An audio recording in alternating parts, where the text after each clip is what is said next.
tadi di awal itu kan disebutkan kalau takdir itu bukan tentang peristiwa apa yang sedang terjadi saat ini, tapi tentang rencana besar apa yang sedang disiapkan untuk kita di kemudian hari. Pertanyaan saya Ustadz, apakah surga dan neraka itu termasuk takdir dari kita Ustadz? Gak ada yang keluar dari kebesaran dan ketentuan Allah. Kita nggak boleh meyakini ada satupun yang luput dari kehendak Allah. Semuanya kehendak Allah. Tapi takdir itu ada dua. Ada takdir namanya mu'allaq, relatif bisa berubah. Ada takdir yang mubram, ghairu mu'allaq, yang tidak berubah. Takdir yang nggak berubah ini sedikit. Yang banyak itu justru takdir yang berubah. Di dalam takdir yang berubah itulah Allah memberikan kita kesempatan mau memilih yang mana. Wahadainahun najdain, imma syakiran wa imma kafura. Kami kasih kalian dua pilihan, mau menjadi orang yang bersyukur, hamba yang bersyukur, atau menjadi hamba yang kufur. Sehingga hamba yang bersyukur dia mendapatkan kebaikan surga nanti di akhirat selain kebaikan di dunia. Yang kufur juga mendapatkan keburukan neraka di akhirat selain keburukan di dunia. Nah, kita dikasih pilihan itu. Jadi nggak bisa kita hanya sekedar berpasrah. Kalimat berpasrah itu kan untuk apa yang sudah terjadi. Tapi apa yang belum terjadi ya kita ikhtiarkan semaksimal mungkin. Berharap yang baik-baik, berbaik sangka kepada Allah Subhanahu Wa Taala. Seperti cerita tadi yang neraka bisa jadi ahli surga dan seterusnya. Itu bagian kita. Sehingga Allah mengatakan aku tergantung prasangka hambaku. Itu kan pilihan kita mau berprasangka apa buat Allah. Kemudian Nabi bilang la yaruddul qadha illa du'a. Tidak ada yang bisa merubah takdir kecuali doa. Jadi berdoalah yang baik-baik. Sampai Umar bin Khattab mengajarkan kepada kita satu doa merubah takdir. Kalau kalian pengen hafal doa ini dan ini doanya penting banget, silakan kalian catat atau kalian rekam. Oke. Judulnya doa merubah takdir yang diajarkan Sayyidina Umar bin Khattab dan Sayyidina Abdullah ibnu Mas'ud.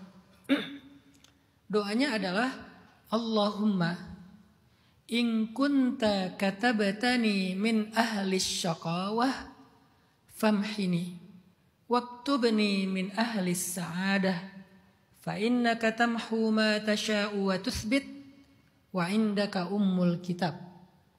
Ya Allah, seandainya engkau mencatat takdirku termasuk orang yang sengsara dan menderita, maka hapuslah catatan itu.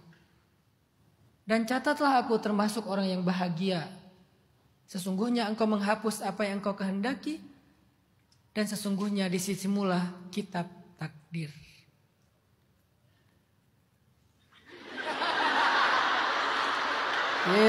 Berhasil. Itu doa diajarkan oleh Umar bin Khattab. Itu artinya apa? Takdir itu bisa berubah. Dari sekian takdir yang gak bisa berubah, yang udah pakem gitu, ada banyak takdir yang bisa berubah. Sehingga kita disuruh berdoa yang baik-baik, disuruh berprasangka yang baik-baik kepada Allah. Begitu juga tentang kita mau masuk neraka atau mau masuk surga. Bahkan saking sayangnya Allah kepada kita, kok diciptakan neraka dan surga sih Ustaz? Untuk keadilan.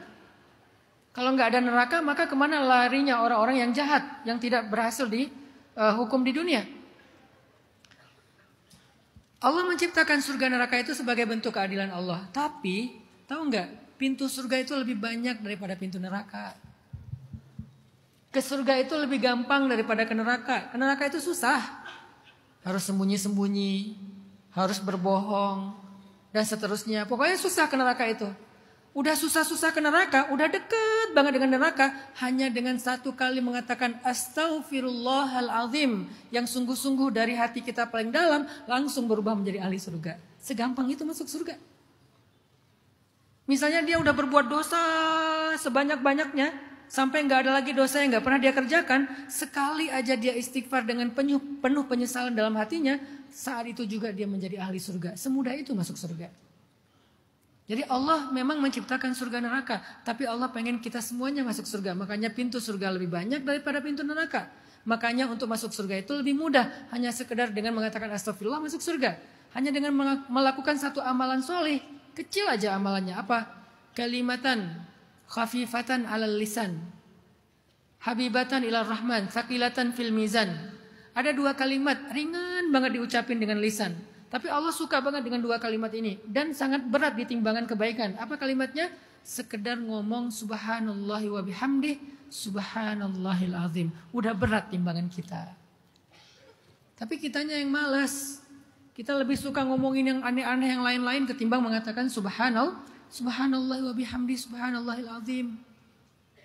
Jadi itu adalah keadilan Allah, tapi Allah pengen dan memudahkan kita menuju surga. Tergantung kita mau milih yang mana. Semua itu ada di dalam kehendak Allah, dan Allah berkehendak sesuai dengan apa yang bukan. Allah berkehendak sehingga kita berkehendak. Wa ma tasyauna illa ayyasha Allah.